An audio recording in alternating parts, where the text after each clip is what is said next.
Boa noite, professor Gentil, tudo bom? Tudo jóia? Beleza. Vamos aguardar o pessoal chegar, né? E Vamos.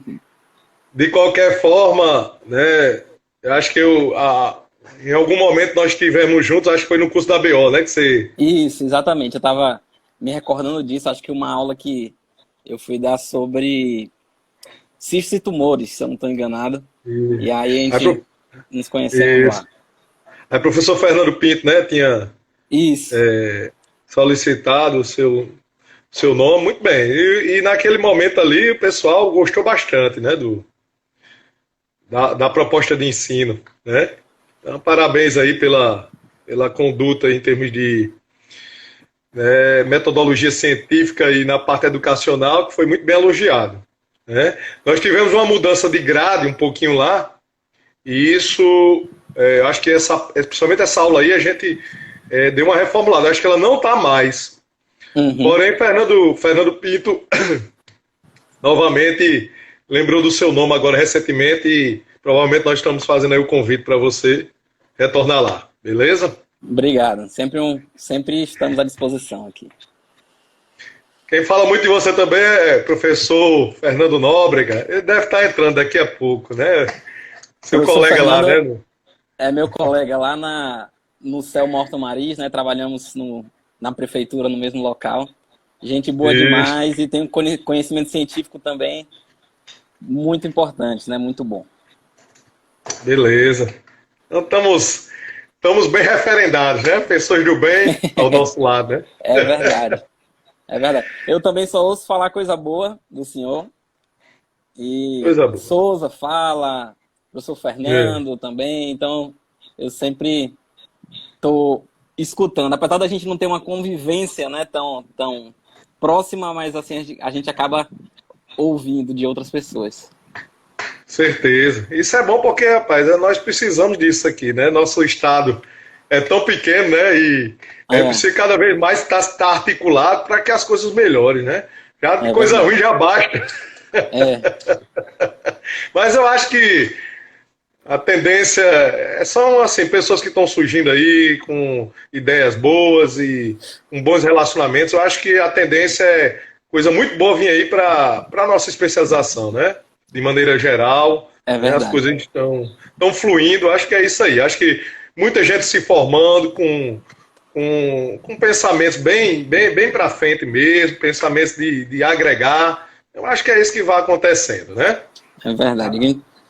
A gente fazendo isso, né, o pensamento desse jeito, acaba que todo mundo sai ganhando, né? Às vezes, Exato, exato. um pensamento Acho diferente acaba não dando isso. certo. Aí, para a proposta de hoje, enquanto né, não chega no momento, eles entraram em contato comigo e uma proposta assim que muitas vezes é negligenciado, né, que é a questão das técnicas anestésicas. Né? Mesmo na implantodontia, às vezes a gente vê dificuldade, né, relatos de pacientes ou de alunos ou até de profissionais que dizem que não obtiveram êxitos né, durante os procedimentos. E às vezes daí né, deixa a gente um pouquinho triste, porque às vezes foi né, a colocação da técnica errada, algo desse tipo, ou desconhecimento. Então, né, ninguém aqui vai inventar o ovo, nem fazer nada extraordinário, nem vai vir com técnicas diferentes. Nós vamos fazer, eu acho que provavelmente, né, uma retomada de assunto, né, em Uhum. termos e focando principalmente em alguns pontos que são tão polêmicos e às vezes né, deixa, né, não se deixa se comentar no ambiente acadêmico, principalmente da graduação, porque acha que não vai fluir bastante o assunto. Mas eu acho que com essa questão de ligas, né, as ligas elas favorecem isso, né, da gente estar fazendo essa retomada de assunto e prestigiando, né? Os alunos ainda da graduação têm uma visão mais criteriosa, né? E acaba que essa queixa, né, às vezes, de um paciente, isso repercute, inclusive, nesse paciente vir procurar um atendimento no nosso consultório, porque ele ouviu falar que o tratamento de implante foi doloroso, ou alguma Isso, coisa nesse sentido, e por isso que isso é importante. E acaba que esse tema ele ajuda na implantodontia, mas ele ajuda em tudo da odontologia, né? Então exato. é um tema que vale para todo mundo aí da odontologia. Exatamente. Bom, são 7 horas, não é isso? Acho que a gente já podia, né, Exato. Vitor? A Vamos gente, começar. a gente podia estar conversando aqui com o pessoal. Nós temos aí já uma quantidade boa de alunos. E, assim, eu vou tentar. Eu acho que o bate-bola, eu sempre gostei desse momento aqui, porque fica, tipo assim, a visão clínica e a experiência de dois profissionais, né? E não fica um monólogo, Uhum. né? Fica esse Exato. bate-bola, né? E essa coisa que muitas vezes, né, prende mais atenção. Eu acho que o tempo passa rápido e o aprendizado se torna mais prazeroso e eu acho que o ganho de assunto se torna mais fácil, né? E assim, dando o pontapé inicial, né, a questão de técnicas, né, nós temos as técnicas das anestesias locais, elas diferem um pouco das técnicas da área médica, porque algumas terminologias são um pouquinho diferentes. Por exemplo, a gente faz o bloqueio de campo, o bloqueio de tronco nervoso, né? Então, muitas vezes, isso daí, entre a odontologia e a área médica, às vezes não se chega a um denominador comum. Ou seja, o que é que você está falando de bloqueio de campo? O que é que você está falando de bloqueio de tronco nervoso? Né? O que é que você está falando de bloqueio troncular? Quer dizer, o que é um bloqueio troncular? Né?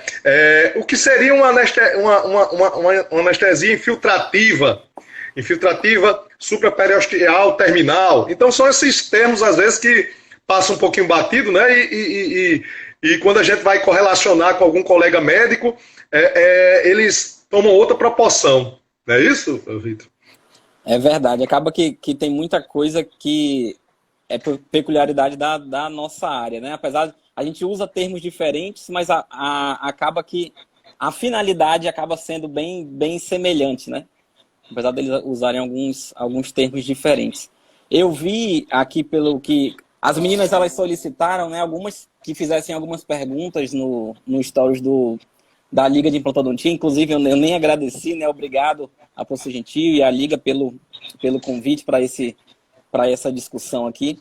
E eu vi que a primeira pergunta que eles enviaram lá tinha sido qual era o limite da anestesia local. Né? Quando se deveria intervir com anestesia geral. Então, essa é a dúvida. O senhor prefere começar, professor, com essa pergunta ou quer que eu inicie? E aí a gente troca. Pode começando, Vitor. Por favor, pode começando. Eu acho essa pergunta interessante porque isso é o nosso dia a dia no consultório, ele faz a gente pensar o que a gente leva em consideração para definir se eu faço minha cirurgia com anestesia local. Eu incluo aqui também com a sedação, com o anestesista no consultório, e com anestesia geral. O que eu vou levar em consideração? Então, aqui a gente leva em consideração fatores do próprio paciente. Né? Se esse meu paciente, ele, por exemplo, ele tem uma comorbidade que não permite fazer esse procedimento com anestesia local, então eu já iria para um centro cirúrgico, por exemplo. E leva em consideração a ansiedade desse paciente, leva em consideração o porte do procedimento que eu vou fazer. Na implantodontia, a gente tem procedimentos de um porte pequeno. Vou colocar um implante unitário, uma cirurgia simples, rápida, normalmente indolor, pouco sangramento. E a gente tem cirurgias reconstrutivas maiores, uma maxila inteira, em que exige um tempo cirúrgico maior. E outro fator que vai ser levado em consideração é a experiência do profissional, o que ele entende sendo melhor para aquele paciente. Então, eu acho que são 3 coisas importantes para a gente definir. Hoje em dia, quando é uma cirurgia de médio porte, que eu considero, eu já procuro fazer com um anestesista no consultório fazendo sedação. Por algumas coisas que eu considero, né, que o meu paciente ele tem de ganho. Então, por exemplo, se eu for fazer um protocolo inferior em que eu vou precisar remover dente, fazer um platô naquele osso para colocar os implantes depois. Esse é um caso que eu acho que se enquadra bem para um procedimento sob sedação no consultório odontológico. Então, sob sedação, meu paciente lá vai fazer o benzodiazepínico, ele vai fazer vai fazer um opioide anti-inflamatório não esteroidal. e acaba que fica um procedimento muito mais confortável, tende a baixar a pressão arterial desse paciente, baixar o batimento cardíaco, com isso o paciente sangra menos, diminui reflexo de vômito, né? Mas uma coisa que eu gosto de comentar quando eu falo de sedação no consultório é que a sedação no consultório ela é totalmente dependente da experiência do anestesista que vai. Porque o anestesista ele tem que ter consciência que ele tem que sedar o paciente, mas que o paciente ele obedeça ao estímulo. Então, abra a boca. Né? O meu paciente ele não pode ter uma sedação profunda que ele não responda, né, a estímulos básicos. Então, você ter um anestesista de confiança para ir no seu consultório faz toda a diferença. Né? Que leve todo o equipamento que ele precise. Isso aí é importante. E em procedimentos maiores, principalmente em que o paciente ele tenha uma certa ansiedade maior, em que eu espero um tempo anestésico maior, como, por exemplo, uma reconstrução de maxila completa, eu prefiro fazer sob anestesia geral. Eu acho que é mais confortável. Mas uma coisa que eu queria deixar clara, isso não tem um certo e um errado. Se o meu colega profissional ele quer fazer isso com anestesia local, é uma opção dele. Né? Outra coisa, se eu quero fazer com anestesia local, mas meu paciente não tem condições de pagar o anestesista para fazer com sedação, isso é outro fator a ser levado em consideração, né? O fator econômico. O custo da cirurgia com o anestesista no consultório, ele aumenta. Então, são alguns pontos que eu considero importantes nessa decisão. O que eu acho errado é, às vezes, levar cirurgias de um porte pequeno para um hospital por outros fatores. Isso aí eu já não acho interessante. Acaba, o plano de saúde, ele acaba olhando com maus olhos o profissional que faz isso, porque isso não é uma coisa totalmente ética. Correto. Assim, um pouquinho do que eu vou falar aqui, eu acho que você já comentou, Vitor, mas como eu atendo em Caicó, e a pressão às vezes é muito grande para fazer muita coisa com anestesia local, certo? E assim, acho que muitos meus apertamentos dentários, que eu tenho que fazer aumento de dimensão vertical e tudo no mundo, passa por isso, sabe? E eu vou lhe dizer assim, vou ser sincero, muitos dos perrengues que eu já passei não poderia ter passado. Muitos porque passou desapercebido por mim no momento da anamnese, que você falou uma coisa muito interessante aí, a questão da ansiedade. Não adianta, pessoal, não adianta se o paciente, você percebe que ele tem suas limitações psicossomáticas, não adianta insistir. Você vai ter um desconforto no transoperatório, às vezes não vai conseguir seu objetivo. Então, inclusive, depois você pergunta ao Dr. Fernando Nóbrega, né, um dos casos que a gente fez lá na UERN, e que realmente realmente foi trash. Então, como você mesmo falou, é interessante fazer, cada caso tem sua particularidade, mas de maneira geral, uma avaliação psicossomática, ou seja, o grau de ansiedade desse paciente conta muito. E o grau de, vamos dizer assim, de invasibilidade da cirurgia. Quanto mais for uma cirurgia invasiva e demorada, é interessante repensar. Né? Uma coisa você falou também, a da experiência do anestesista. No início aqui, era difícil, tinha uma resistência dos anestesistas fazerem esse tipo de procedimento em consultório. E eu usava muito benzodiazepínico via oral. E aí é complicado, porque 5 miligramas de diazepam para um paciente pode derrubar ele, ou então não, né? E se você mudou para o midazolam, complicou mais ainda. Uma coisa que eu vou falar, hoje eu não faço mais a parte de cirurgia ortognática, mas eu já cheguei a fazer uma expansão cirurgicamente assistida no consultório. Eu e minha atendente, e sedado com midazolam via oral. Ou seja, são necessidades que não se precisa, pessoal. Não precisa passar por isso, né? Nós temos hoje, como o Dr. Vitor falou aí, profissionais da área de saúde, anestesistas, que têm um controle de medicação, levam seus medicamentos desde o oxímetro, né, as balas de oxigênio. Tem um colega que leva até desfibrilador. Então, acho que o bom senso prevalece. Uma experiência clínica, né, e, com certeza, né, o grau de procedimento que vai ser que esse paciente vai ser submetido. Então, acho que enxertos autógenos, né, como você falou, exodontias para protocolos inferiores, onde você vai ter que fazer um platô, cirurgias de reconstrução de maxila, grandes porte, eu digo médio para grande porte, eu acho que isso daí valoriza a nossa classe. Não fica, né, nós não ficamos descredenciados, principalmente com planos de saúde, e que eu acho que você tá passando por essa mesma dificuldade que eu tô, que são os planos de saúde negando hoje por abusos que aconteceram no passado. Então tem pacientes que precisam da terapia com anestesia geral ou sedação em ambiente hospitalar e estão sendo negados pelos planos de saúde. Então, eu concordo aí com o seu posicionamento, né? Eu acho que é esse tipo de conduta que a gente tem que ter. O limite, quem vai dizer, é o grau de ansiedade do paciente e sua experiência clínica com relação ao grau de invasibilidade dessa cirurgia, né? E o tempo que ela vai transcorrer. Eu acho que é interessante dosar bastante essas opções, Vitor. Uma coisa que o senhor comentou sobre a sedação oral, né? Sedação via oral com midazolam,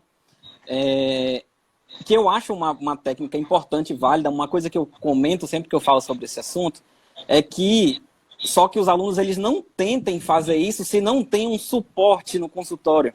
Se você não tem, no mínimo, um oxímetro, né, de dedo para um paciente, você não está conseguindo verificar a pressão dele, porque é muito comum o paciente, mesmo com a sedação oral, você está fazendo o procedimento e você percebe que a saturação dele está caindo e que respire fundo, né, para que esse paciente, a saturação volte ao normal. Então, se você não está preparado para aquilo, né, então chame um profissional, faça com um anestesista, porque é até mais confortável para a gente. E essa questão do plano de saúde, isso aí eu vivo na pele também como o senhor, porque a maioria dos meus procedimentos cirúrgicos de um tempo para cá vem sendo negadas e vai para terceira opinião e nega e tem que judicializar. Isso é um problema grave. Infelizmente a gente vai pagar, eu acho, por um tempo, por algumas pessoas que exageram, tanto em quantidade de material, como em procedimento também. Mas isso é uma discussão longa, né, professor? Como o professor Alberto está falando aí, né? Como lá de lá no quartel, por um todos pagam. Mas é isso. Então, acho que respondemos, né, essa parte aí? Uhum.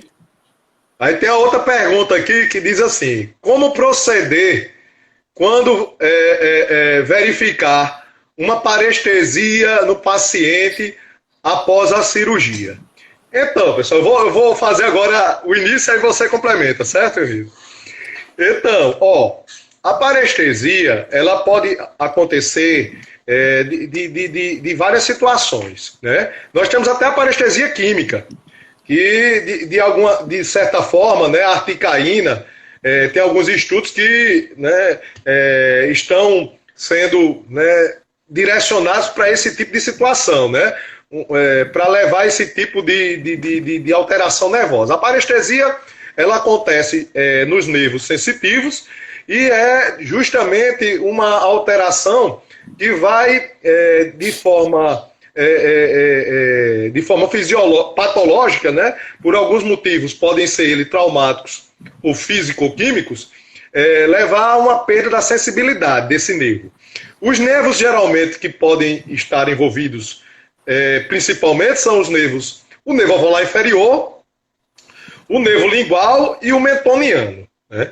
São estruturas que, geralmente, né, são acometidas ou por técnicas anestésicas ou por manipulação inadvertida de retalhos ou na inserção de implantes. Então, a queixa principal do paciente vai ser uma alteração da percepção de sensibilidade, se for meconiano ou valvular inferior, na região de lábio inferior e mento, bem como se for no lingual, né, a borda lateral da língua nos 2/3 anteriores, parte ou totalmente dela. Né?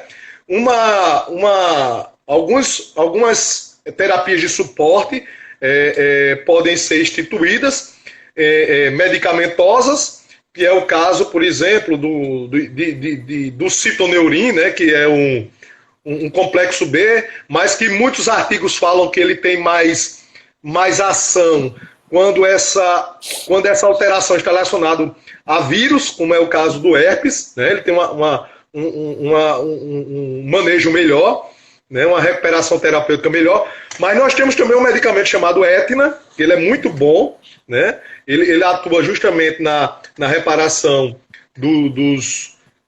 da parte nervosa, e por fim, temos alguns que ainda aplicam, né, que eu digo, administram corticoides, e tem a terapia do laser. O laser infravermelho, né, que muitas vezes ele tem esse potencial regenerador. Então, são esse tipo de situações que geralmente eu tento trabalhar, Vitor. Não sei qual é a sua conduta frente a esse tipo de alteração. Também sempre passam por esses pontos, e eu acho que a gente tem que conversar aqui sobre, quando fala de parestesia também, como a gente tem duas opções, né? Eu tenho um dano nervoso direto, que nesse caso, por exemplo, eu fiz um implante no meu pré-molar e meu paciente referiu dor. Ele não está com parestesia ali, mas ele está com uma hiperestesia. Ele está com uma alodina, ele está sentindo dor de uma que ele normalmente não sentiria. Então, quando tem um dano nervoso, é fundamental, eu acho isso principalmente quando a gente coloca implante em região de pré-molar, se não teve atenção, aquele loop, né, da saída do mentoniano, se não tem um dano direto. Então, isso é um ponto principal. É claro que se você planejou bem sua cirurgia, isso não vai acontecer. Mas vamos supor que na sua perfuração, você percebeu que passou o canal, mas no seu raio-x pós-operatório, você percebe que o implante ele não está em contato com o canal. Aí, o meu paciente ele refere parestesia. Quando meu implante não está em contato com o canal mandibular, é uma situação, né? Provavelmente aquela parestesia vai passar, e principalmente o edema também naquela região, ele vai afetar essa parestesia. E aí eu acho interessante, quando a gente faz o dexacetonuria ou um Etna junto com um corticoide, por exemplo, um complexo B de maneira geral, para esse corticoide segurar essa formação de edema no início, e esse edema com esse efeito mecânico mesmo ter aí esse efeito de parestesia.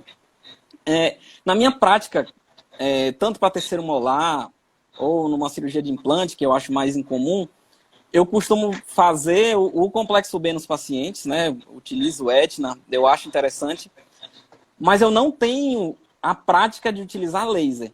Apesar de saber, né, do efeito do laser, mas na minha prática clínica, eu não uso, e talvez porque eu nunca tivesse talvez eu nunca tive uma parestesia grave que me sugerisse isso. Eu tentei de tudo, não resolveu, vou para um laser, por exemplo, né? Porque normalmente quando é um grau leve, né, uma neuropraxia, o paciente, em pouco tempo, ele já refere que está sentindo formigando, que está voltando a sensibilidade. E aí a gente já fica mais tranquilo, porque quando o paciente refere isso, a gente já sabe que não, está melhorando, então a possibilidade de vir a retornar totalmente é real. Então, eu acho interessante verificar essas coisas. Então, eu uso também dexacetoneurin, né, associado ao corticoide complexo B, principalmente quando eu acho que é o que tem um edema interferindo nessa parestesia. Então, para tentar segurar esse edema no início, eu acho interessante. E não é que eu não ache laser interessante, não é isso. A gente tem trabalhos que mostram que o laser pode ser interessante nesse aspecto, mas eu não tenho eu não uso na minha prática clínica, então eu não tenho experiência com o uso do laser para isso. Perfeito. Inclusive eu também não. Eu só eu coloquei aqui como discussão. Eu não sou habilitado também em laser terapia, mas alguns relatos, né, que os lasers infravermelho ele tem esse potencial regenerador. Aí tipo aqui, Bruno está perguntando assim, comentar sobre a infiltrativa para aumentar a segurança, né? Então, quando nós vamos trabalhar realmente na área posterior, né, área posterior de mandíbula, geralmente a gente faz as infiltrativas e evita justamente os bloqueios.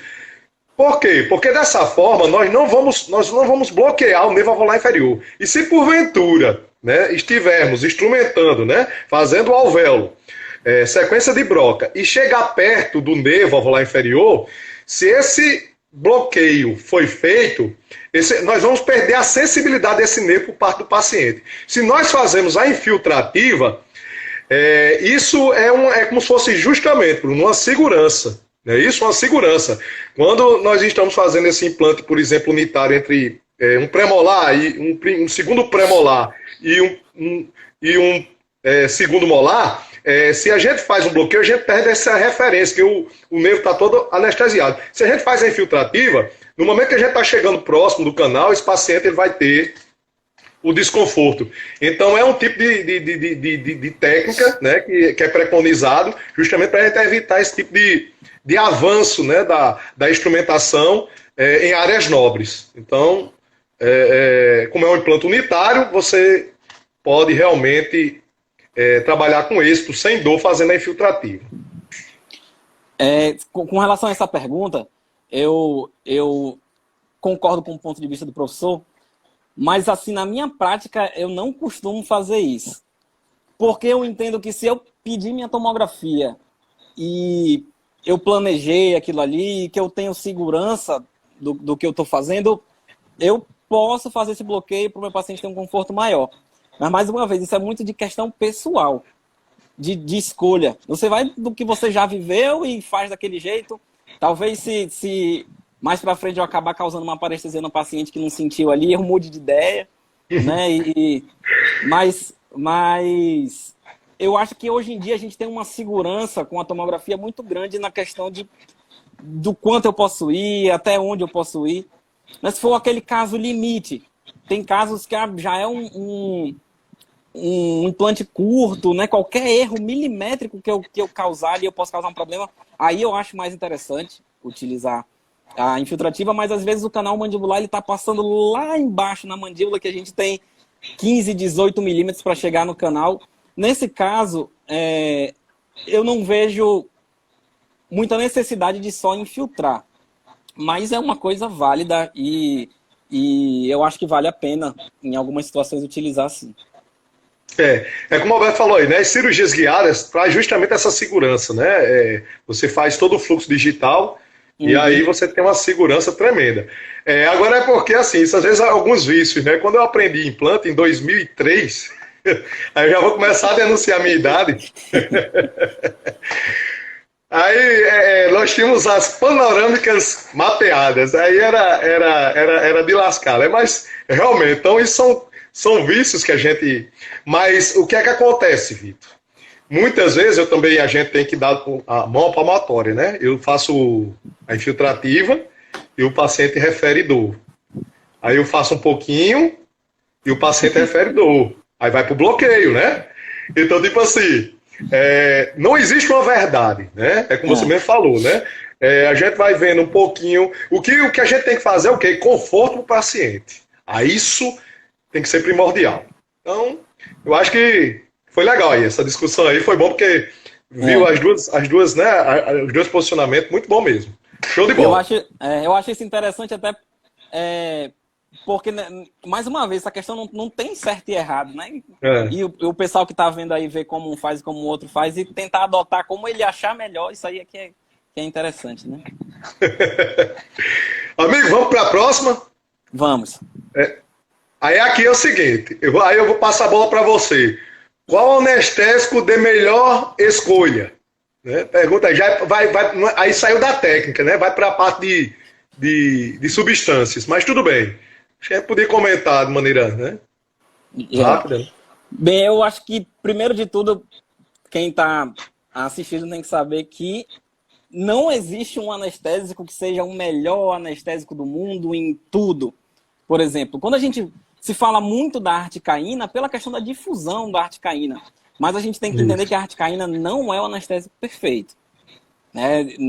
Apesar de eu trabalhar muito com articaína dentro do consultório, né, eu entender que essa difusão da articaína na mandíbula ela ajuda muito. Mas assim, a articaína, como até o senhor já falou antes, ela tem essa possibilidade maior, ela é um anestésico mais concentrado. A gente costuma utilizar MEP a 2%, a lidocaína a 2%, a articaína é a 4%. Então, como ela é muito concentrada e muito lipossolúvel, ela consegue chegar no nervo e fazer ali um efeito colateral que seria essa parestesia.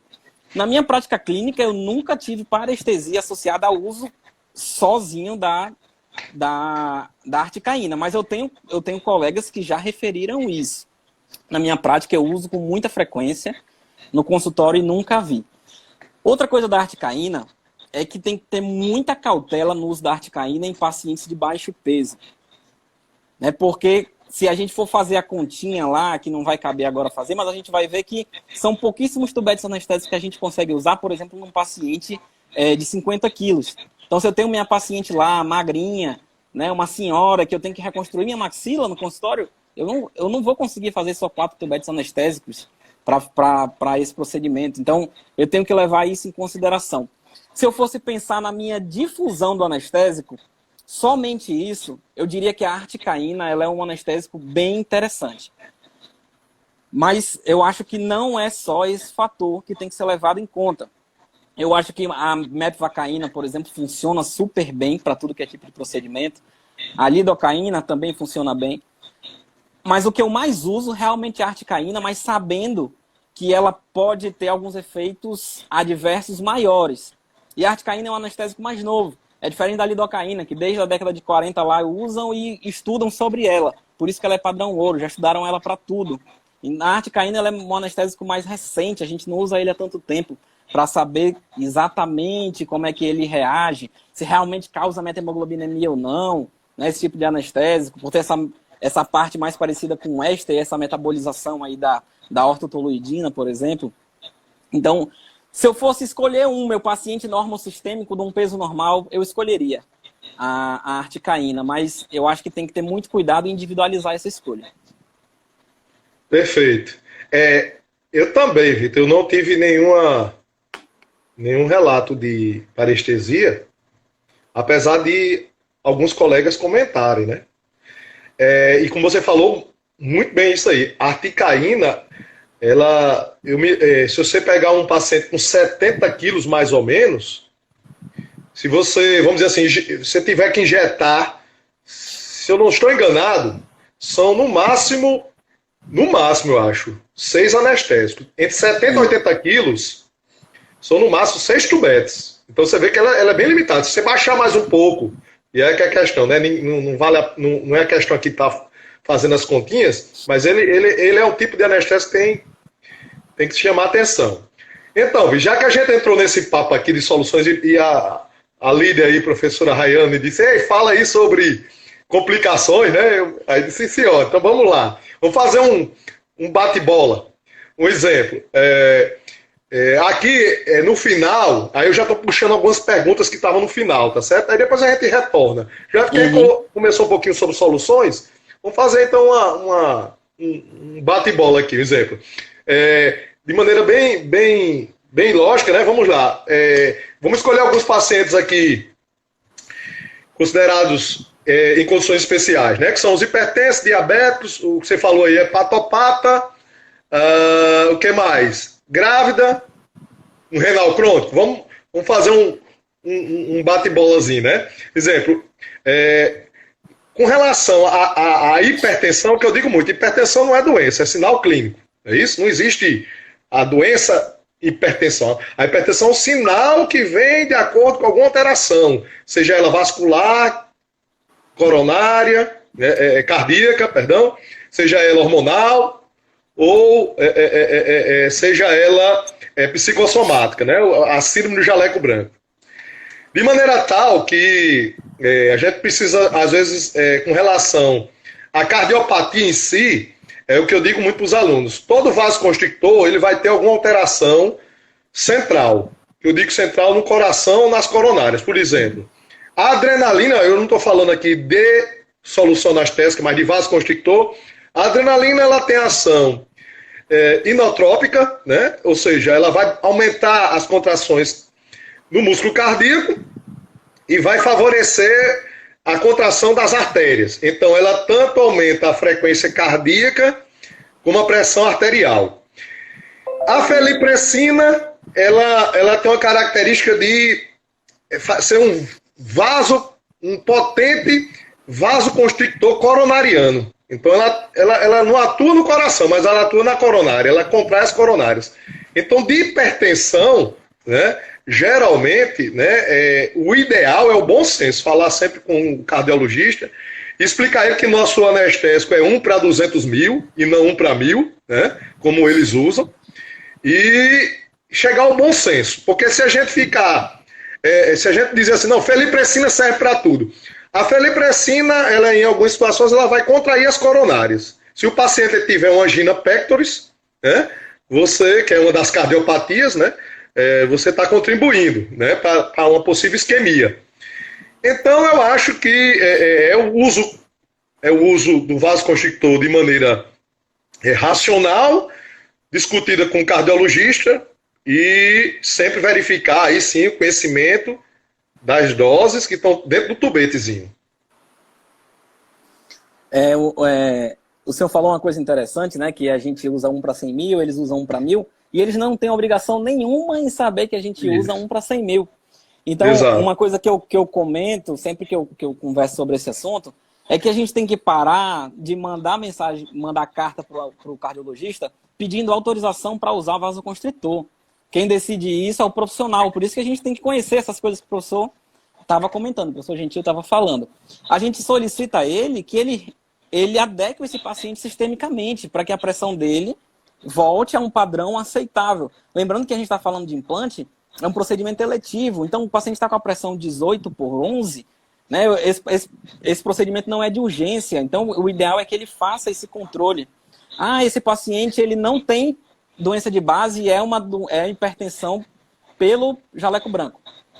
Então esse é um paciente que ele responde bem a uma sedação consciente no consultório, a pressão dele vai baixar, eu vou fazer o procedimento, mas a gente tem que ter isso em mente, né, que a gente não pede autorização para usar um vasoconstritor. A gente pede para que ele seja normalizado sistemicamente. E a gente já sabe que se meu paciente vier a sentir dor no procedimento, a liberação de adrenalina endógena dele vai ser muito maior do que a gente tem num tubete, né? Num tubete a gente vai ter 0,018 miligramas, é pouco demais, né? É uma concentração baixíssima. E a gente tem aquele limite de 0,4, que é 0,04, que é uma segurança que a gente tem, né? Que nos 2 tubetes a gente nem chega a isso, chega a quase isso, né? Por isso que dão aqueles 2,2 tubetes de segurança se a gente for fazer a conta. Então, na minha prática, eu não uso prilocaína com felipressina para o paciente cardiopata. Eu não uso, eu não vejo necessidade. Principalmente porque os procedimentos que eu faço são eletivos, e se eu for fazer uma urgência, né, por exemplo, é uma urgência odontológica, meu paciente está com a pressão muito alta e ele está com uma pulpite aguda, fugindo um pouquinho do tema de implante. Pronto, nesse paciente eu acho interessante, por exemplo, pode fazer inclusive mepivacaína sem vaso, 3%, eu acho que é o suficiente, a gente não precisa num caso desse de hemostasia, pode fazer a pilocaína com felipressina, mas assim, na minha prática, quando que eu uso pilocaína com felipressina? A grande maioria das vezes na prefeitura, porque é o que tem disponível. Mas se eu pudesse escolher, eu sempre iria utilizar a minha adrenalina ali, porque meus procedimentos, na grande maioria, são eletivos. Aí eu acho que a gente vai passar para os outros pacientes, né? A gente falou dos cardiopatas, vai conversar um pouquinho sobre os outros. Isso. Puxa aí, doutor. O próximo que eu acho que eu vi aqui foi diabéticos, né? Pronto, a Isso. adrenalina no paciente diabético, ela também tem um potencial de estimular a quebra de glicogênio, teoricamente vai aumentar a glicemia do paciente. Mas, mais uma vez, a questão da dose que a gente usa, ela é muito baixa. A repercussão sistêmica disso é praticamente inexistente. E outra, mais uma vez a gente volta, meu paciente vai ser um procedimento eletivo, então, teoricamente, ele está com a glicemia ali abaixo de 100 no jejum.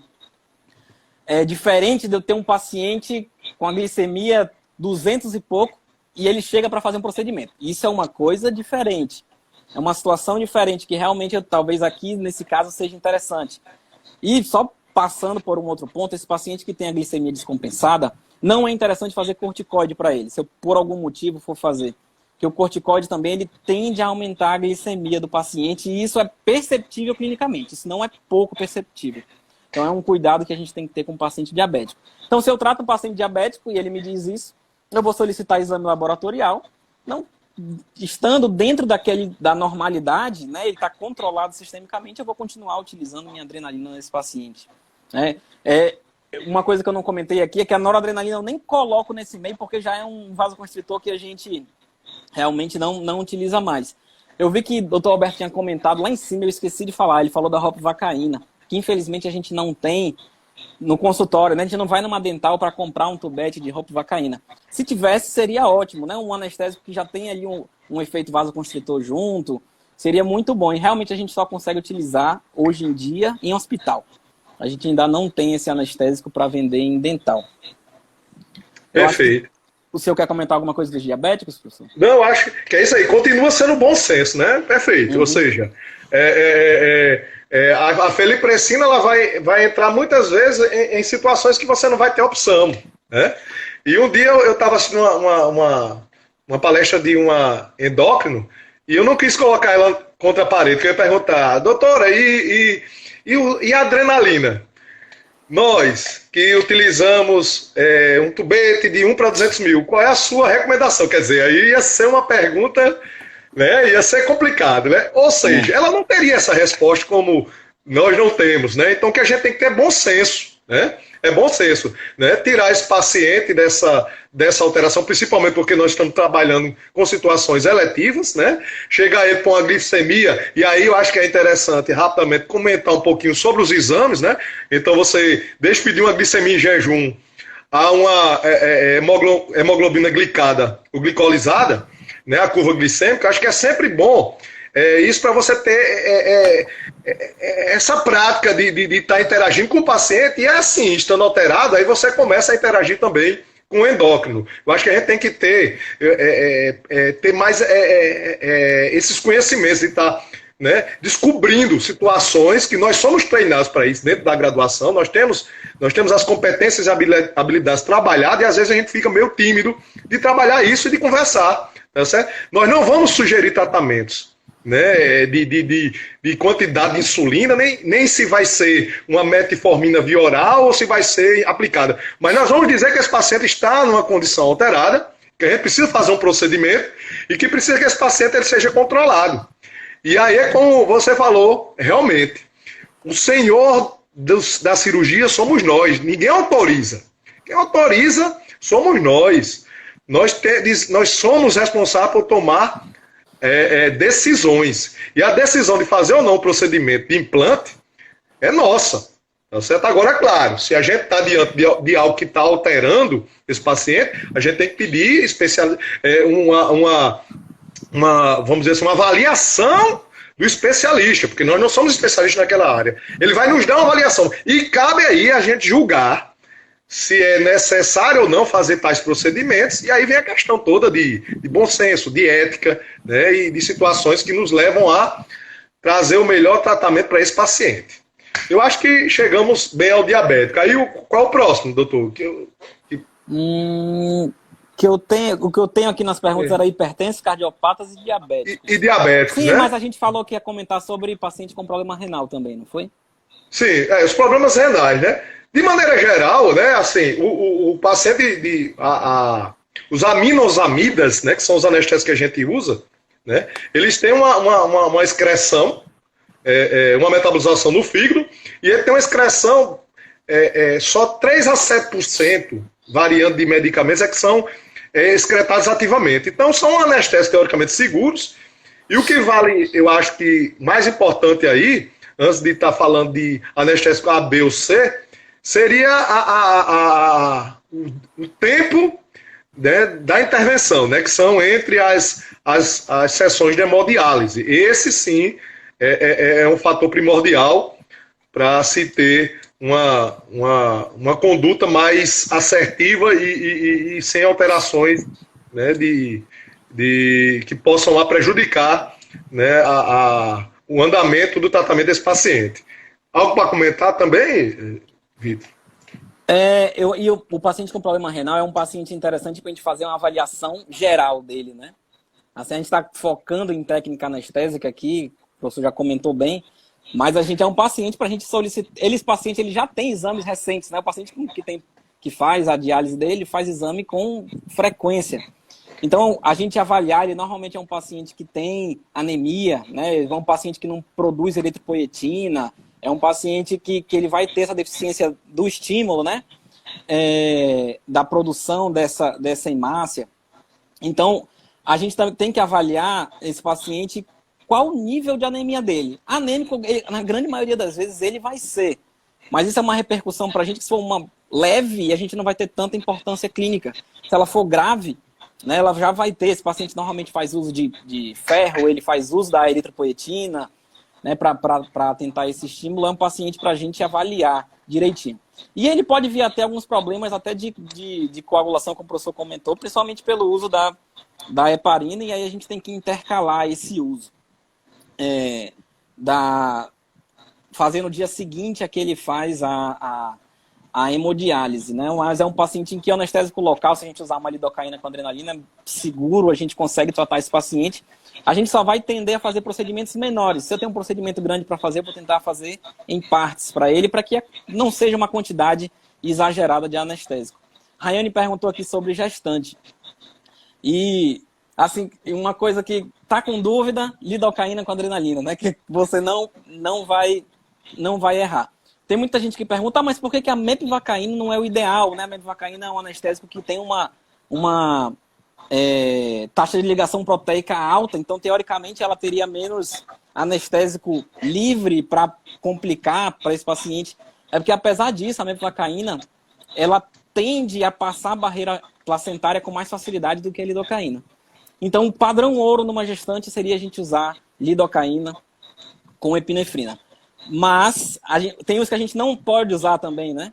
A gente não usaria aí, por exemplo, uma articaína, não é interessante. Não usaria uma prilocaína com feliprecina, né? Tanto pelo risco dessa paciente estar num estágio da gravidez mais avançado e ela vir a ter um parto prematuro, né? Pelo estímulo ali do hormônio, que é bem semelhante ao hormônio que ela libera para liberar leite, para estimular o parto, né? Para que haja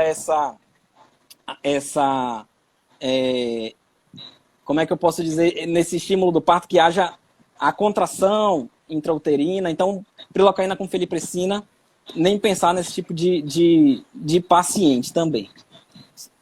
Isso. O paciente renal, só retomando, é um paciente sindrômico, né? Ele não tem problema. Se ele tem problema renal, ele tem problema cardíaco, muitas vezes ele está associado a diabético e ainda tem a dislipidemia associada. Então, é um paciente mesmo que é bom de se estudar. Tá? Lá na Unip, nós temos o projeto ProTransplante. Eu já faço, acho que 4 anos que estou nesse projeto, e é muito bom porque o aluno ele sai com muita segurança, sabe, de lá, desse projeto. Então, o que é o renal crônico? Aí é sindrômico. Então, eles trabalham muito isso. E só complementando a questão das grávidas, né, que eu não sei se a bupivacaína, ela é citotóxica fetal. Ela tem pela lipossolubilidade, ela passa bem pela barreira placentária. Mas eu acho que é isso. Eu acho que tudo isso aí chama-se bom senso. A mepivacaína, ela nas medicações para grávida, ela é classificação C. Então ela não é tão segura. Porém, os artigos científicos, eles trabalham com 3 tipos de medicamentos, né, de anestésico. A lidocaína com vasa, 2%. A lidocaína 2% sem vaso e a MEP a 3% sem vaso. Então, já na literatura tem alguns que defendem esses três, mas como você falou, a lido com vaso, eu acho que ela está mais bem indicada, certo? E aí verificar, né? Hormônio dessa paciente, se está com anemia gestacional, se tem a hipertensão, né? Algumas mulheres desenvolvem tem tendência a desenvolver a síndrome HELP, né? Com a eclâmpsia. Então, tudo isso é um caso específico, não há um segredo, mas há uma necessidade de buscar um melhor entendimento do quadro que esse paciente se encontra, né? Dessa paciente se encontra, não é isso? Exatamente. Mais alguma coisa, meu amigo?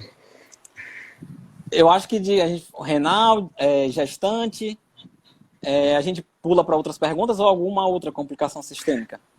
Assim, a questão do hepatopata, né, muito relacionada à metabolização. Nós usamos aminoamidas que tem metabolização no fígado e aí você mesmo já puxou um pouquinho lá na articaína, que tinha a questão extra, né, junto com a prilocaína, parte dele pode ser metabolizado no plasma. Então, teoricamente, dos aminoamidas, eles teriam uma melhor indicação para o plasma, por conta do plasma, mas o ideal mesmo era usar, tipo assim, uma procaína ou uma xilocaína, mas nesse caso aí nós teríamos que pegar, né, os velhos e bons tubetes, né, médico, tubetes não, a ampola, né? O frasco mesmo, ampola. O frasquinho e a agulha um pouquinho mais grossa, né? Porque a metabolização seria no plasma e nós não teríamos muita complicação, né? Aí, Vitor, só pra gente terminar aqui, em termos dessa parte aí, ó, um dia lá em Caicó, no Rio Grande do Norte, um colega me mandou para atender um paciente que tinha asma. Asma, né? E assim, você não tem asma, mas você está fazendo uso? Não, eu já usei cronicamente, estou bem. Não, então você é um paciente especial, não sei tratar qual é o medicamento, né? Então, às vezes a gente, né, peca às vezes por uma falta de desconhecimento, porque assim, a adrenalina, porque o anestésico tem adrenalina. Então, um minutinho só para eu dizer que a adrenalina é o padrão ouro, né? Você falou na lidocaína, padrão ouro. A adrenalina é um vasoconstrictor, só veio para melhorar os anestésicos. E a adrenalina é show de bola. Alguns pacientes a gente precisa realmente ter um olhar crítico, o resto é tranquilo. E, por exemplo, a adrenalina ela trabalha justamente nos receptores, né, beta, né, que estão lá, no beta 2 que está lá no pulmão, fazendo uma dilatação, a broncodilatação. Se os pacientes têm uma asma, se você usar um anestésico com vaso, você está já tratando o rapaz, né?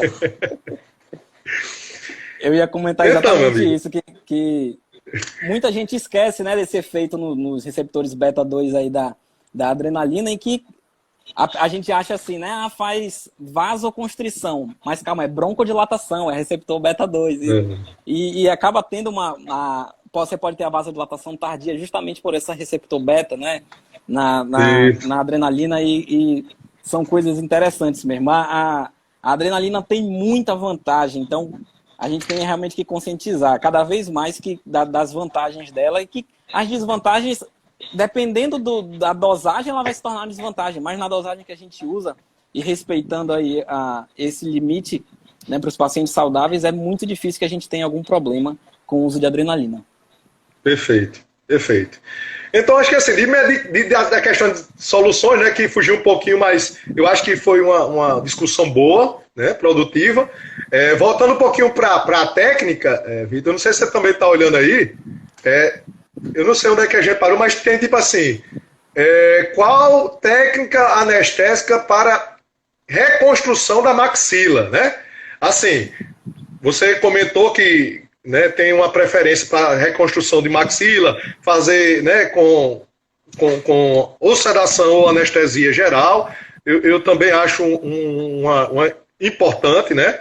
Eu também, desde que seja, né, permitido, tanto pela questão socioeconômica do paciente, como as outras questões que a gente comentou desde o início, acho que é uma opção. Agora, em termos de técnica anestésica, seria os bloqueios, assim, localizada, né, seria os bloqueios, não é isso? Quando eu vou fazer uma reconstrução de maxila no consultório, eu gosto de bloquear o maxilar. realmente lá em cima. Lembrando que quando a gente vai bloquear um maxilar lá em cima, né, ele seria uma anestesia muito mais alta e medial em relação ao alveolar superior posterior, por exemplo, e a gente só conseguiria fazer ele com agulha longa. Então, essa seria uma diferença. Quando a gente vai fazer um bloqueio se a gente for olhar uma Malamed lá, tem 30 milímetros que tem que colocar a agulha nesse tipo de anestesia, né? E a agulha longa tem 32 milímetros. Né? Teoricamente, dependendo do fabricante, uma agulha curta tem 20. Então, eu nunca conseguiria chegar nos 30 com uma agulha curta. Lembrando que para eu fazer essa anestesia, ela é uma anestesia bem alta. Então, eu pegaria ali... Eu quero pegar o nervo maxilar saindo do forame redondo. Então, lá na fossa pterigopalatina, né? Isso às vezes é um pouco difícil visualizar isso, né? A gente comentando. Mas a outra técnica para anestesia do maxilar, que eu não uso, mas é uma opção, é a anestesia do nervo maxilar pelo forame palatino maior. É a outra opção. Também usaria os 30 milímetros de inserção da agulha. E eu acho isso interessante, essa técnica, por questão anatômica. E aí, para quem for graduando e for voltar daqui a pouco para a universidade, vai lá no laboratório de anatomia, pega um crânio, pega uma agulha longa e coloca no canal palatino. E vê onde é que essa agulha vai sair. Essa agulha sai exatamente bem próximo ao forame redondo.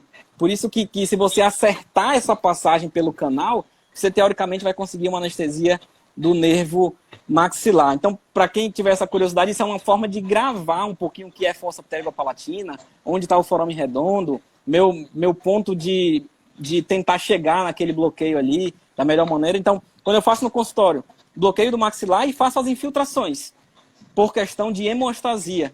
Né? Você faz as infiltrações por questão de hemostasia no paciente, mas eu acho que dessa maneira diminui a quantidade de anestésico. Perfeito. O professor Alberto está perguntando se, por exemplo, né, o paciente tiver uma limitação de abertura bucal, né, aí você poderia fazer a parte, nesse caso aí, Alberto, poderia, porque para ir para o palato, né, você teria que abrir um pouquinho a boca, não é isso? Para você estar tendo acesso no palatino maior, né? Você tem as técnicas extraorais, né? A técnica extraoral, a gente vai fazer o seguinte, a gente vai retornar essa live aqui, viu? Vai um tempo. Quando parar, a gente volta, né? A gente volta, certo, pessoal? Mas as técnicas extraorais, aí elas permitem realmente você fazer. Agora, se for em mandíbula, que era o caso da maxila, mas se for em mandíbula, você pode usar aquela técnica de aquinose, né? Vazirando, que é com a boca fechada, você faz uma infiltração. Voltamos. Então, se for na mandíbula, você pode usar a técnica de Vazirane aquinose, que você vai, basicamente, você vai paralelo, né, a mais ou menos a junção, a junção muco-periósteo, não, peraí, a junção muco-gengival. Isso. Muco-gengival da maxila e entrando na região retromolar, deixando sempre o bisel, é a única anestesia que o bisel ela fica voltada para tecido mole, não para osso, certo? Então, tipo assim, você tem essas possibilidades, certo? Eu vou ser bem sincero que eu tenho uma limitação para fazer o bloqueio do mandibular e maxilar com a técnica externa, né? Eu tive pouca prática com relação a isso, com relação à prática externa, né? Técnica externa. Geralmente eu faço aqui, Dr. Vitor comentou aí, que seria ou uma anestesia do alveolar superior posterior alta, ou utilizando o trajeto do forame palatino maior para acessar o maxilar. E as infiltrativas, elas têm seu caráter importante justamente por provocar a hemostasia, né? E isso dá um melhor conforto para as inserções dos implantes. É isso? Mais alguma coisa? Não, pode acho falar. Que é isso mesmo, professor. Eu também, no caso de trismo, eu acho que na mandíbula, né, Vazirane aquinose é bem interessante. Mas quando a gente fala de implante, né, tratar um paciente com trismo, se for região posterior, você que praticamente inviabiliza ali. E a gente tem que saber o porquê que é esse trismo do paciente, né? Se é por dor, não, meu paciente que está com infecção, por exemplo, ele está com trismo, que é uma situação, ou se ele tem um trismo realmente, que eu não sei se seria trismo a palavra, mas se ele tivesse uma abertura de 25, 30 milímetros fisiológica, vamos dizer assim, sem ter nada envolvendo ali, nem limitação mecânica, nem uma limitação por dor, por exemplo, aí esse paciente já complica para acabar tratando uma região posterior de mandíbula, para você conseguir inclinação da broca perfeita. Isso a gente vê muito também em paciente que vai fazer cirurgia guiada, quando o paciente tem que fazer tem um guia no implante posterior e que o paciente abre pouco a boca, a broca da cirurgia guiada é muito comprida e aí é difícil da gente conseguir fazer essa angulação, acaba tendo que usar uma broca convencional, sem ser da cirurgia guiada. Então são coisas assim. Agora, com anestesia geral já é mais fácil de conseguir abrir mais a boca do paciente, né? E tem vantagens e desvantagens de cada um. Perfeito. Algumas outras perguntas aqui foi tipo assim, olha só. Implante na região do 44, bloqueio do nervo alveolar inferior ou metoniano. Acho que a gente chegou até a comentar isso, né? Exatamente. Haroldo comentou alguma coisa aqui, né? Com relação a se for limitação por oração muscular, é bom considerar procedimento para anestesia geral, né? Justamente, Exatamente. Porque às vezes a gente faz o curare, né? No momento da anestesia, há um relaxamento muscular e a gente consegue realmente uma abertura de boca mais satisfatória. Com relação a... Tem uma pergunta aqui, Vitor, relacionada à parte de em cirurgia guiada, anestesia em cirurgia guiada e a mão livre. Né? Uhum. O que eu vejo de diferença principal aqui, por exemplo, se eu for fazer uma cirurgia guiada de 6 implantes numa maxila, dêntula, por exemplo, a minha quantidade de anestésico, muitas vezes utilizado, ela acaba sendo menor, porque o meu descolamento é muito... Eu não vou ter, né? Na verdade, que eu não vou ter retalho, só a não ser que eu precise por algum motivo, mas normalmente eu não vou ter retalho. Então, o que eu faço, se for um procedimento de cirurgia guiada, de 6 implantes numa maxila dêntula, eu faço a infiltração nas regiões dos implantes e depois eu vou lá na perfuração, onde eu vou fazer a perfuração com a broca e infiltro ali também. Então tem a anilha, eu entro na anilha e faço ali naquela mucosa, nas 6, por exemplo, e depois a região palatina, mas aí eu já não bloquearia minha maxila completa. Né? Eu não fazia bloqueio do nervo maxilar. Eu só faria infiltrações nas regiões posteriores, médias, anteriores, na anilha e no palato. Eu acho que isso aí seria o suficiente.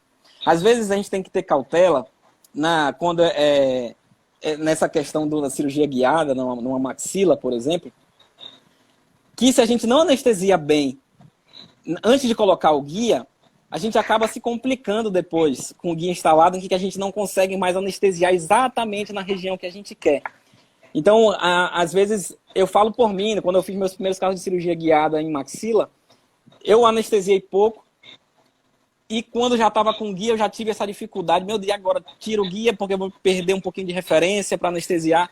Então, essa anestesia tem que ser bem feita no início, para que depois que o guia está lá, a gente não precise mais mexer. E com relação à hemostasia, como a gente tem muito menos sangramentos também, a gente diminui o volume anestésico por causa disso. Então, eu acho que realmente muda um pouquinho o padrão anestésico. Não é que não tem que ser bem anestesiado, mas eu acho que o volume de anestésico, tanto pelo retalho como pela invasividade do procedimento, acaba diminuindo. Perfeito. Meu primeiro contato, principalmente com maxila, quando eu estava quando eu estava iniciando a cirurgia, são os dentes inclusos da maxila. E aí você falou uma coisa muito pertinente. Se você for anestesiar, anestesie para valer. Porque depois que você, por exemplo, maxila, você rebate, principalmente no palato, você rebate todo aquele amuco periósteo, né? Todo o periósteo, fica difícil depois a anestesia, você controlar essa anestesia. Então, é interessante nas cirurgias guiadas você fazer já, né, a anestesia, né, com eficácia, até porque, quando a gente controla também, como você falou, a questão da anestesia, lembrar, pessoal, que tem muita gente que não gosta da sensação da anestesia. É importante isso, né? A sensação da anestesia. E ele já pergunta, quanto tempo eu vou ficar assim? Né? Principalmente quando é em mandíbula, né?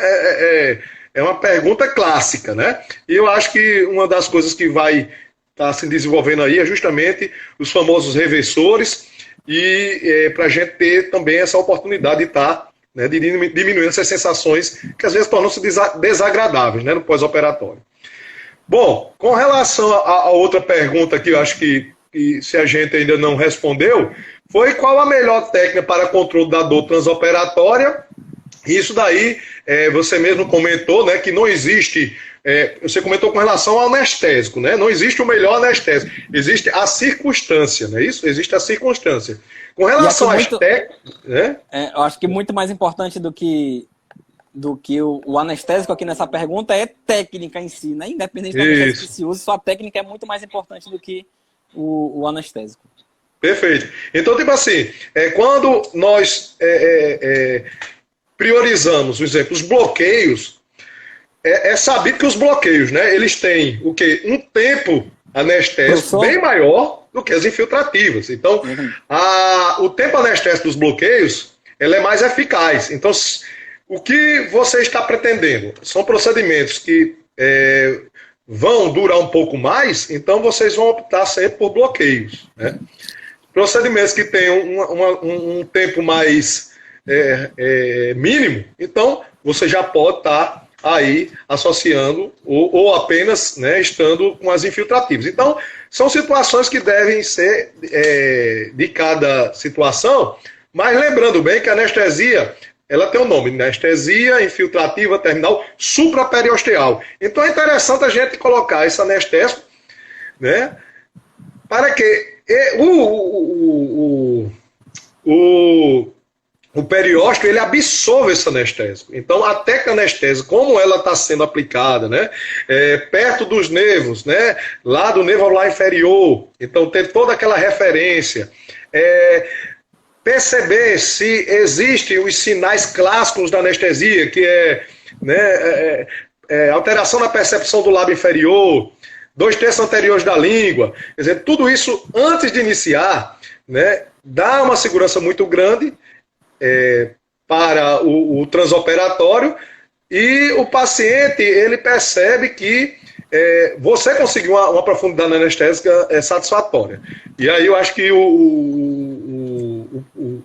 o curso do tratamento, né, no caso do procedimento cirúrgico, torna-se mais viável e previsível. Duas coisas que eu queria comentar. Uma que a Rayane tinha falado lá em cima, que o edema também, depois de retirar o guia, ele pode atrapalhar na adaptação. Isso é verdade, né? Realmente a gente observa isso. Quem já removeu um guia e tem que colocar de novo, acaba tendo esse problema. E o Dr. Alberto comentou aqui que ele tem feito, durante o planejamento virtual, algumas perfurações no próprio guia, para facilitar essa anestesia próxima aos forames. Isso aí é bem interessante, né? Se você precisar refazer essa anestesia, ou já que está próximo ao forame ele já anestesiável, eu acho bem interessante, vou tentar utilizar na minha prática. Acho uma informação bem legal.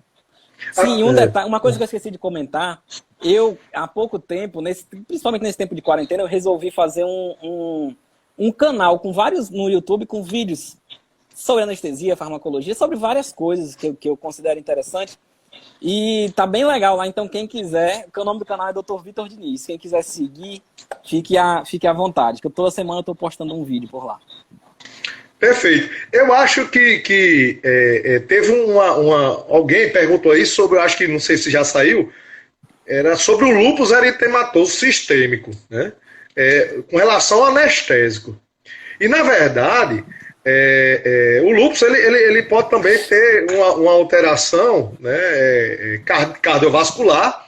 E na verdade, com relação à questão própria do lúpus, que é uma doença autoimune, né, não teria nenhuma interferência com relação ao anestésico em si.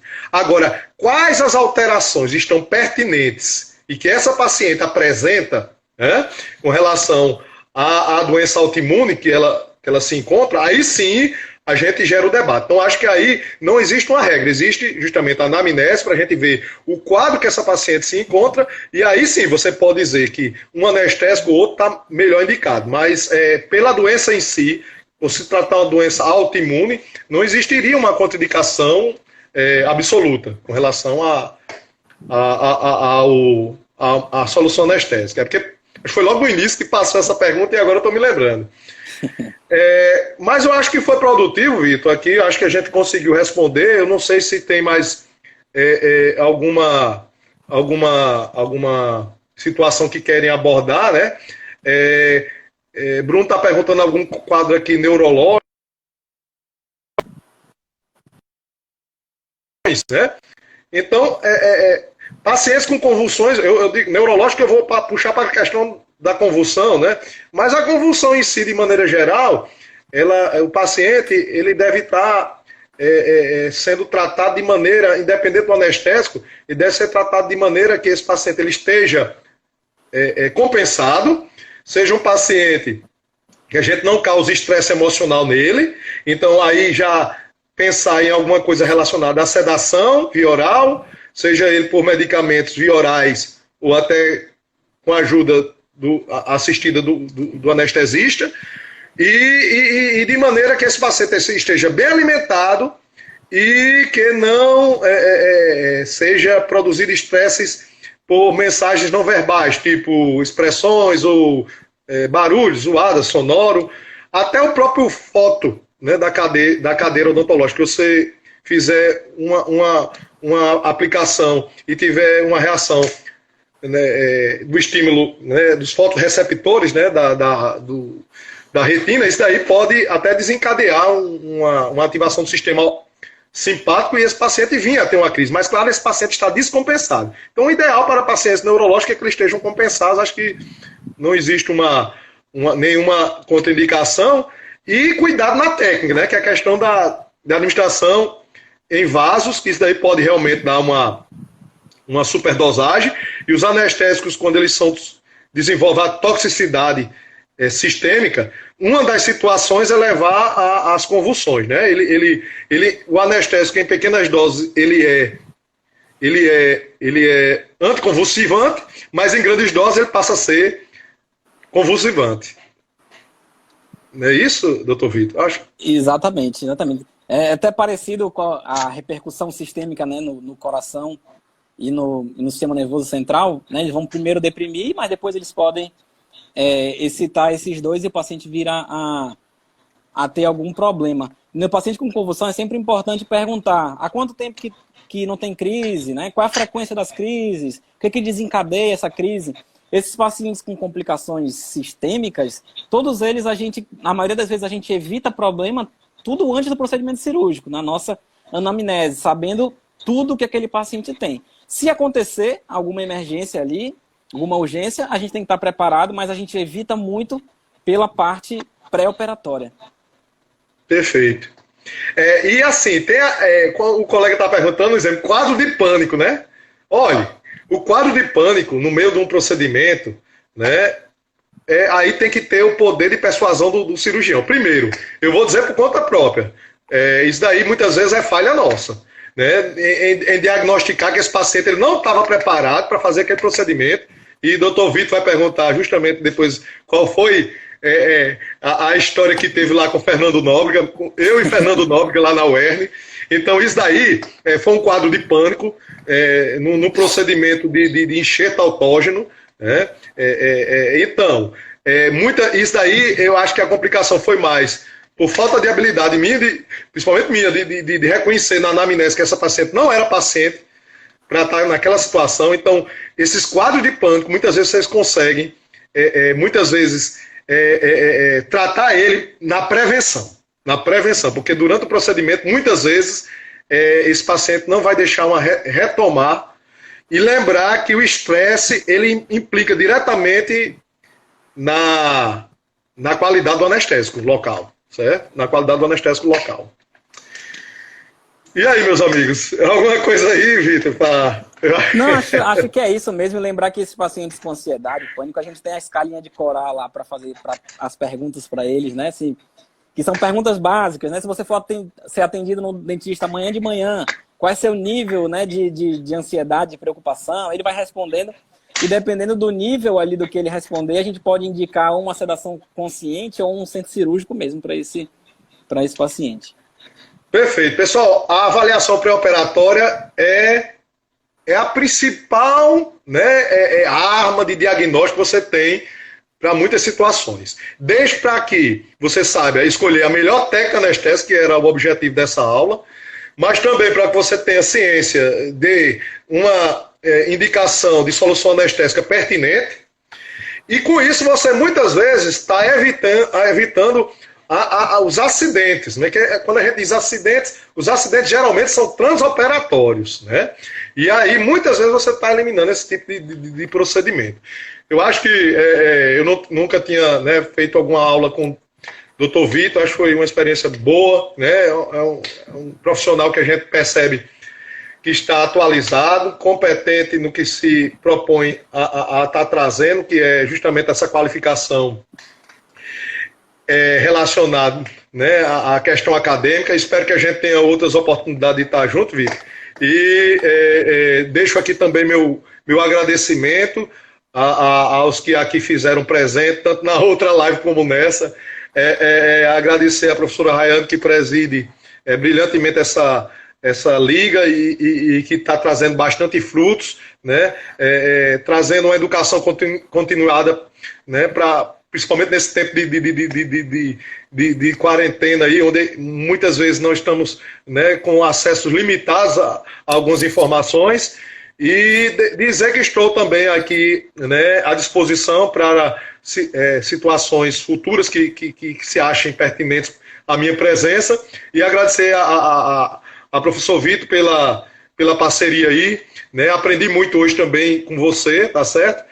É um momento de aprendizado, que por isso que eu me encanto com a docência, que eu não sei de tudo e estou aqui para aprender, né? E hoje, com certeza, eu também saí daqui com muitas informações que vai enriquecer meu currículo.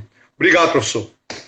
Eu quero agradecer também, e hoje, sem dúvida, que eu aprendi bastante com o professor Gentil, então, eu acho que isso que é interessante, né? Você contribui, mas na maioria das vezes o interessante é que você sai sabendo mais do que quando você chegou para a discussão. Então, teve muita informação aí que o professor Gentil deu, muito importante, que eu vou levar aí, inclusive, para meus atendimentos. Então, obrigado. Bom, eu acho que foi ótima a nossa discussão, a gente conseguiu trabalhar bem, que seja a primeira de algumas aí que a gente possa fazer. E agradecer também Rayane, agradecer a Liga pelo convite, e quando precisar, estamos aqui à disposição.